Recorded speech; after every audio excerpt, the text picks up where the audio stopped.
presentation provides information about approaching prospects, the third step of a 6-step sales process that was covered in a previous lesson. Approaching is very important to the success of your business because it shows you how to break the ice with potential customers. If you don't have a plan, the first few seconds talking to a prospect can be extremely awkward for both you and your potential customer. New salespeople frequently stumble through the process because they don't know what to say. That's why it's very important to know what you will say and practice how to say it.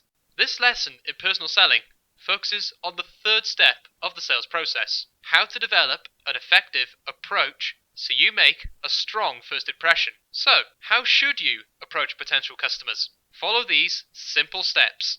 First of all, dress and act professionally. Appearance matters. People will not buy anything if you look sloppy and unprepared. Secondly, smile and sincerely communicate that you are interested in helping them. Thirdly, use a short, catchy opening statement to get your prospect's attention. Make it quick, less than 20 seconds. Be ready with other icebreakers to approach potential customers. And finally, end your initial approach with a question. This will encourage the prospect to keep talking. Remember, the best salespeople listen more than they talk. Let's look at an example. Let's say there are two network marketers, Joe and Sam. Both of them sell a line of wellness products, such as vitamins and nutritional shakes, as well as a business opportunity to become a distributor for their company. When Joe meets a new prospect, he introduces himself and says, "I make $10,000 a month. You can too." What would you think if you were approached by Joe? Would you want to keep talking to him? More importantly, would you want to buy from him?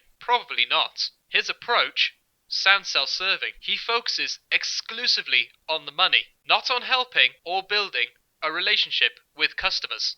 Plus, Joe's pitch falls flat when he fails to ask a follow-up question to his prospects. Now, let's consider a different approach. Sam sells the same thing, a line of wellness products, but Sam is more interested in finding other people who might want to be a distributor with his company. When he meets a prospect, Sam smiles and introduces himself. He visits with a potential customer for a few minutes to build a rapport and trust with the prospect. When the prospect asks him what he does for a living, Sam says, "I'm a professional storyteller. My first story is free. Would you like to hear it?" What would you say to Sam's approach? You probably say, "Sure." Then Sam can share an engaging story about a middle-aged guy who got laid off during the economic crisis and decided to open his own business.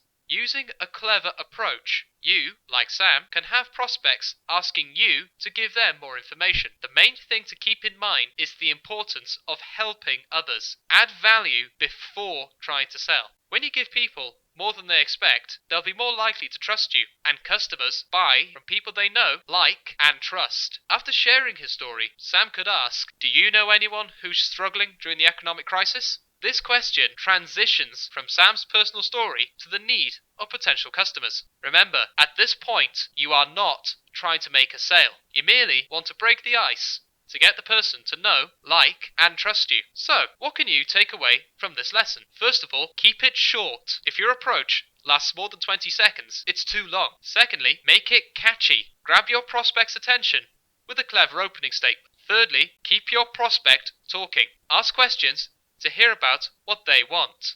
Congratulations on completing this lesson about approaching. You're now better prepared to break the ice with new prospects. Learn more by watching the remaining videos in Organizational Troubleshooters educational series about personal selling.